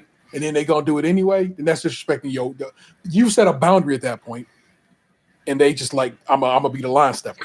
Them being like an adult, like father or mothering children and shit too, probably makes it a little weird. Like it'd be like, your dad's 55 and marries a new wife, and you're 35, and they're all of a sudden like, this is my daughter. Like, no, you're Nancy. For sure. For fucking sure. And so here's some responses we have. Every time she introduces you as her daughter, say, actually, she's my stepmother. And if you want to be nice, add, which I have been very grateful for. That's kind of nice. You know what I'm saying? That's a way of handling it. Not the asshole. The first rule of parenting is to put your child first. your feelings should take precedence. Okay, I hear you. This is a gold comment that's right beneath this one. I'm more disturbed that her dad said stepmom is more important than his own daughter. Yeah, that was a little. Dan and I were both shocked by that one. That was a real out of pocket. I saw somebody else say something like they offered another way of introduction, and it was something like, I feel like there's a great opportunity here to respect her and not say stepmom, and instead correct her and say, actually, this is my dad's second wife. And they said everyone wins there. And so that's what I call my dad's wife. She's not my stepmom. That's my dad's wife. My kids don't call her grandma either. Okay, so that's one way of handling this. This is my father's new wife. Should be your line every time. This is my father's current wife. People are assholes when they say that. One possible variation could be to not deliberately step on her step toes, so to speak. I rarely hear the Danish equivalent of stepmom, this person must be Danish, in daily speech anymore. Instead, people have started using bonus mom instead and other bonus variations. In this case, bonus daughter. Stepmom has some negative connotations due to pop culture references. And bonus mom emphasizes the positive relationship that can be between the bonus relatives. As divorce and remarriages become more and more common, often with good relationships included. I kind of get down with that. Most of Reddit so far has said this person, they don't think this person's an asshole. I don't even think it comes from an asshole kind of perspective. I think this woman, and in fact, I see Reddit has decided, I have refreshed the page, that she's not the asshole. I think this woman recently lost her mom 2 years ago. That's relatively recent. And it's like, please don't be trying to call yourself my mom, because you're not my mom. But like Dan just said, how his stepmom had been in his life since he was little bitty, you are going to be my kid's grandma, because you will be here their entire existence. So you get to be grandma, not mom.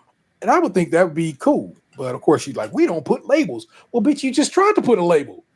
So what the hell are we talking about here, Nancy?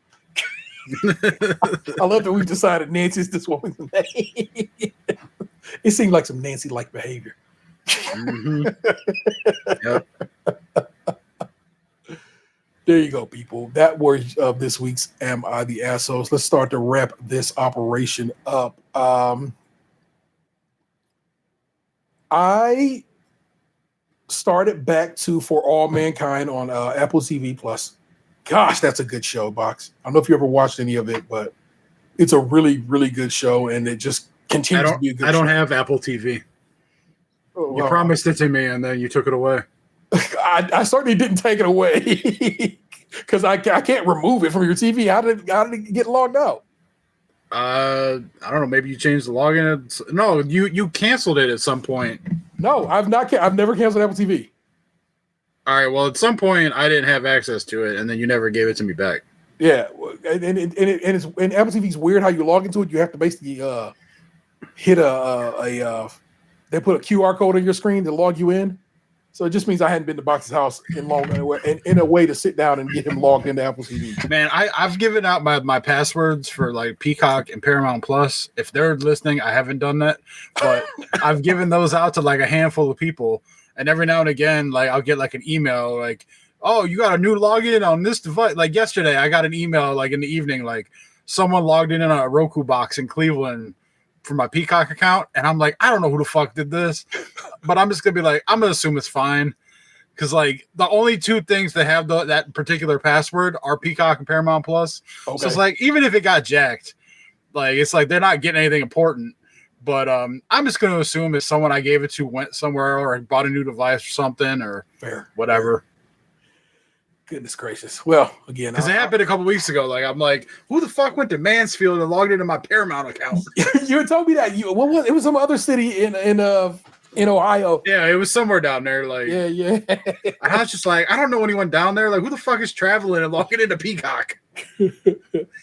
Well, at some point, I'll slide through and get you logged in, so you're all good. For All Mankind. amazing. If you have Apple TV Plus, you should watch that.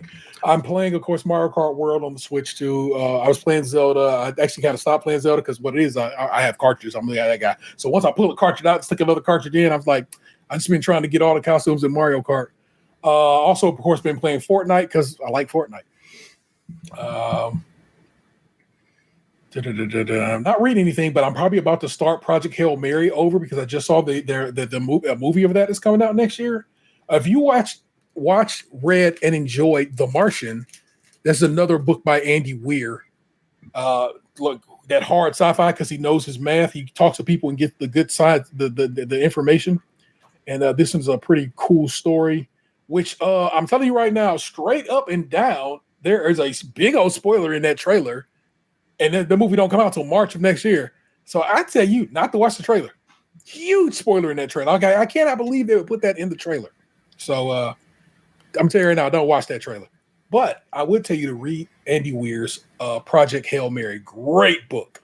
I'm very excited to go give that another go through. I got a record last week. I didn't get it last week. I meant the last time we talked, I had gotten the record I want to talk about, and it's over across the room, and I don't feel like getting it. But Ghostface Killers, Supreme Clientele, showed up in my mail recently, and I'm very excited to have that record. If you go to my TikTok, I made an unboxing video. So there you go. You can go check that out over there. I got us logged back into, at least on the computer, logged back into the show's TikTok feed, a thing we have not used in forever. But what I have done is request the ability to go live on TikTok. And if they give us that ability, starting next week, the show will also be live on TikTok. Well, starting after they give me approval, and assuming they give me approval, then the show will also be streaming live on TikTok for those who are in that. Man, like, we're gonna get banned off TikTok so fast. We'll see. So that's what's cracking with that. Box, what you been watching, reading, banging with, getting down with? Since the last time we spoke, I believe I had just finished Righteous Gemstones. Yes. So in the time since, I have watched all of the show Prodigal Son. I saw the movie 28 Years Later. What'd you think? Did you get the other two watched before that? That was your goal. So I had watched. I watched 28 Days Later, Okay. and when I watched it, I realized I already had watched it at some point. I just forgot that I watched it. Okay. I got a half hour into 28 Weeks Later, and I realized it was fucking boring, and I stopped watching it. And then I went and watched 28 Years Later, and I left that movie thinking, this fucking sucks. I don't want to sit through any more of these. Fair. Yeah, I it's interesting to me because so many people are speaking so highly of it that I find it interesting that you were like, nah, man, I don't get down with this. I feel like there was a story there that I would have been interested in. Okay. And it went from that, like immediately shifted to something else that I had no fucking interest in.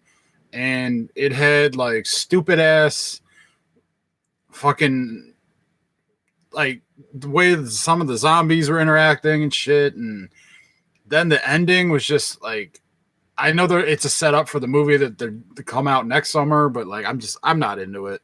And I'll probably end up watching the other one at some point, but I hope I don't have to go to theaters to see it. I hope I watch it on free TV. So I finished Prodigal Son last week. And so this week I needed something else to binge while, doing my job. And so I Googled like binge-worthy TV shows, and like I pulled up like a list. It's like 63 binge-worthy TV shows. And I still have the tab open because I'm like, I need it for future reference. But oh shit, that's not the tab. Is this tab? The first show on the list was Breaking Bad, which I had already seen. I watched that at the beginning of COVID. So I'm like, I don't need to rewatch Breaking Bad. Once was enough. The second show on the list was a show I'd actually been meaning to watch. So I was like, well, shit, I'll watch this. So for the last couple days, I finished season 3 last night, or yesterday evening. Because each season's only 10 episodes, and each episode's like a half hour or so of the show Only Murders in the Building, which is... I heard about that. Yeah, on Hulu, right? Yeah, the Hulu show with Steve Martin, Martin Short, and Selena Gomez. Yeah. So I've watched 3 seasons of it. When I say that, I don't feel like it has the same pizzazz that if I had said that 15, 20 years ago when TV shows were like 23, 24 episodes long and they were 45 minutes each. That's when I felt like I really earned the title of like I watched the season. When it's 10 episodes and each one's only a half hour, that's not a season. I watched a long movie. Yeah. I fully agree with that. I started Queen's Gambit because I saw once again TikTok shows me a scene for something. I'm like, what's this shit about? And so I started it, and it was pretty good, just from like most of that first episode. But it's like I think it's like 10 episodes total, 45 minutes each, and that's it. I'm like, and there's not more because it was a one season show situation. So yeah, the other day I watched Amazon has this new show Countdown. Okay. It's got the dude from Supernatural, Jensen Ackles or whatever. Okay. I don't know if like the new episode came out this week. I have to look. But I guess like it was like the number one show on Amazon the other day, but then it got knocked off to number 2 based on some other show that just came on there with it's like one of those like family mystery shows where they're all at like a lake house or some shit. I haven't watched that, but I saw the one with John Krasinski in it. No, I think it had who's the woman that used to be married to Tom Cruise? Nicole Kidman. Yeah, I think Nicole Kidman is like the star.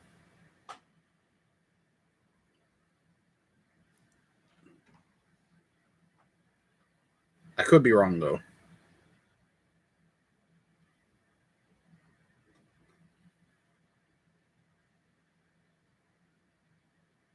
Big Little Lies, I think is the name of the show. Oh, that was an HBO show. Maybe I'm wrong. Okay, yeah, I think I'm wrong. All right, well, some Amazon shows new. We Were Liars. That's the name of it. Okay. That's like apparently their number one show right now that just dropped. But I guess like I haven't watched it. I just read the synopsis because like the article. I clicked on the article because I had watched the countdown. Like they released like the first 3 episodes of Countdown. Yeah. So I watched them the one day while I was working, and I thought it was all right. And then they were like, "Man, the critics." They were talking about like Rotten Tomatoes. Like the critics gave it like a 31%, but the audience score was like a 64. And like this is one of the biggest gaps we've ever seen. Blah blah blah blah blah. And I was like. I'm like, why the fuck would they say it was only 30%? I'm like, the show was fine. It was like thrown together. Like, there are a couple things that maybe a little wonky, but like, you know, it's 3 episodes in, and like, there was some good shit. I'm like, I don't understand a 30% critic score. Like, that seems like people are being overly fucking critical. Yeah, haters be hating, and I just kind of accept that, man. It'd be too many things that I've watched. Like I said, IGN gave Penguin a 5. Penguin was fantastic. Yes. So when I saw that they had given Ironheart, I think a 4 or 5, I was like, okay, I trust this is going to be much better than what they've given it credit for. And I haven't watched. That's a show I haven't even started yet. So, same. I'm not, but it's just. I've already seen spoilers from fucking the internet and people in my inner circle. So, fuck those people. Even though I was texting with one of them an hour ago.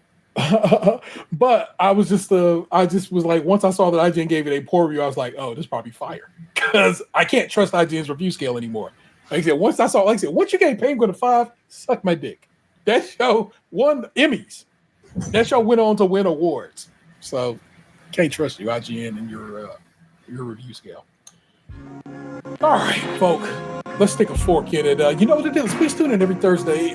Normally every Thursday, because that's when we record, but also when we release shows.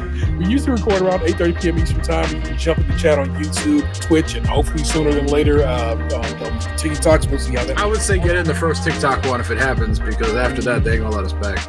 Yeah, he's probably very right about that. You hear the stuff we talk about, and TikTok don't kind of be riding with that kind of situation. If you watch this on YouTube, please comment. We won't even make it through the cold open. Please comment and consider sharing the show with people you think would get down to what we're doing. If you're over on Apple TV, Lord knows, Apple Podcasts or Spotify, give us a review. Give us 5 stars and tell the world, hey, I banged with this show because of X. If you want to support the show financially, got a few bucks our way, consider joining us over Patreon. We're doing it for $5 here, get extra content each month and early access to new shows. Again, this week you didn't get a show. This week is recorded. Well, guess what? Patrons did. We got merch over at tpublic.com/use/Krunchy milk, all one word. You can go get you a nice shirt, a wallet, a tapestry, if you will. Consider copping all those things.